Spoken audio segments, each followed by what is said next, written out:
NPR, NRC और CA इस देश के हर नागरिक के खिलाफ है। पहले हम जो है इस देश के नागरिक सरकार को चुनते थे, आज सरकार नागरिक को चुन रहा है। ये बदलाव जो सरकार ने लाया है, नागरिक को सरकार को चुनते थे, आज सरकार कह रहे हैं कि हम नागरिक को चुनेंगे, ये हमें समझना होगा। पर उससे पहले अगर इससे मान लीजिए 10 गुना कम भी अगर लोग आए और अमित शाह यहां होते तो आपसे एक सवाल जरूर पूछता। मैं वो सवाल पूछने वाला हूं। मैं इस देश के 130 करोड़ देशवासियों से पूछना चाहता हूं, घुसपैठियों को चुन चुन के बाहर निकालना चाहिए कि नहीं? हाँ है ना? जब हम हाँ कहते हैं तब वो एनआरसी और एनपीआर लेके आते हैं। आपकी हाँ कहने से ही वो एनआरसी और एनपीआर लेके आते हैं। क्यों? अगर आपको ड्राइविंग आता हो नहीं आता हो, ऑफिस में जाते हैं और वहां जाके आप बोलो कि मैं जिंदा हूं, मेरा पेंशन दो, तो सरकारी दफ्तर में वो बोलेंगे आप जिंदा हो, खुद आने से नहीं चलेगा, आप लाइफ सर्टिफिकेट दो। और अगर मान लीजिए आपने इस साल का दिया और पिछले साल का गलती से नहीं दिया, तो बोलेंगे पहले पिछले साल के लेके आप कभी मानिए इस साल तुम जिंदा हो। आज जब आजादी की दूसरी जंग हम लड़ रहे हैं, और ये मत सोचिए कि ये गलत है, हम आज़ादी की जंग ही लड़ रहे हैं। और उस जंग में भी जिस तरह से बापू का साथ बिहार की आवाम ने किया था, उसी तरह से आज भी आप सबको लड़ना होगा। ट्रेन की बॉगियों में, जनरल बॉगी का बात आपको बताते हैं। जनरल बॉगी में अगर दिल्ली जाना हो ना, प्यास लगने पर भी लोग पानी नहीं पीता है कि पेशाब लग जाएगा तो कैसे जाएंगे पेशाब करने के लिए? बोलिए हकीकत है कि नहीं? जनरल बॉगी में दोनों बर्थ के ऊपर गमछा बांध करके उसके ऊपर लोग सो जाता है। खाता नहीं है कि पच जाएगा तो स्वच्छ भारत अभियान में शौचालय जाना पड़ेगा। इस देश की ऐसी हालत बना करके रखी है, और आप चाहते नहीं है कि बुनियादी सवालों पर बहस हो। जब पूरा देश एनआरसी में उलझा हुआ था, बड़ी चालाकी से एलआईसी को बेच दिया गया। और आपकी जानकारी के लिए बता दूं कि अब सरकारी बैंकों को बेचने की तैयारी की जा रही है। बिहार के जो पुरनका लोग हैं उनको ये बात याद होगा कि लोग कहते थे कि प्राइवेट बैंक में पैसा मत जमा कीजिए, प्राइवेट बैंक आपको ज्यादा ब्याज का लालच देगा, लेकिन कब आपका पैसा लेकर के भाग जाएगा इसका गारंटी नहीं है।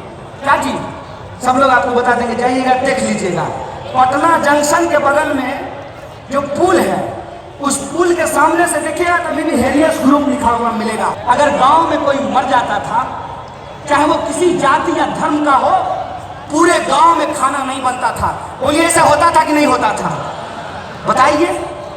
दंगा भड़का करके, भड़काऊ भाषण दे करके कपिल मिश्रा के ऊपर देशद्रोह का मुकदमा नहीं किया गया है, लेकिन इस देश में अगर आप सच बोलिएगा तो आपके ऊपर देशद्रोह का मुकदमा कर दिया जाएगा। हम कहते हैं कि देविंदर सिंह, एक पुलिस ऑफिसर, लश्कर-ए-तोयबा के आतंकवादी के साथ पकड़ा गया, उसके ऊपर देशद्रोह का मुकदमा नहीं किया गया, लेकिन कोई विद्यार्थी अगर सवाल पूछेगा तो उसके ऊपर देशद्रोह का मुकदमा कर दिया जाएगा।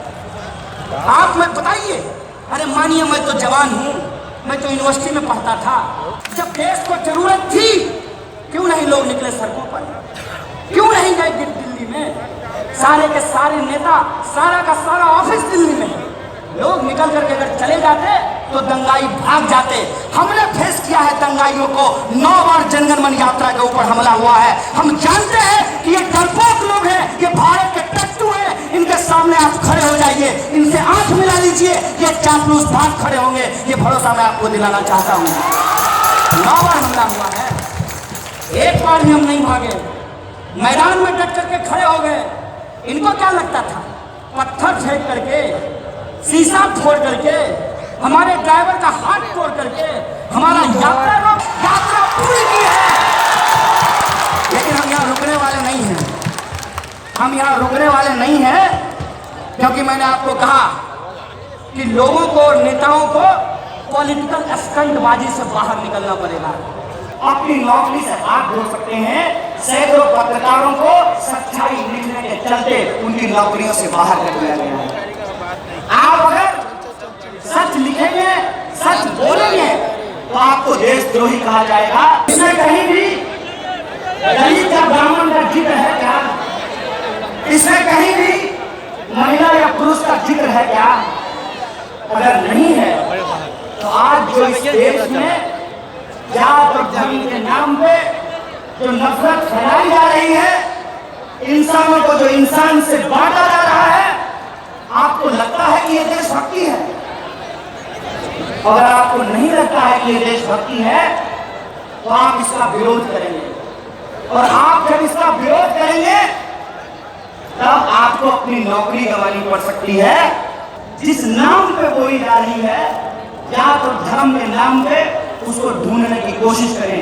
इसलिए मैं आपसे गुजारिश करता हूं कि आप सब हमारे साथ इस देश का राष्ट्रीय गान गाएं। आपको ये मंजूर है? आप हमारे साथ राष्ट्रीय गान गाएंगे?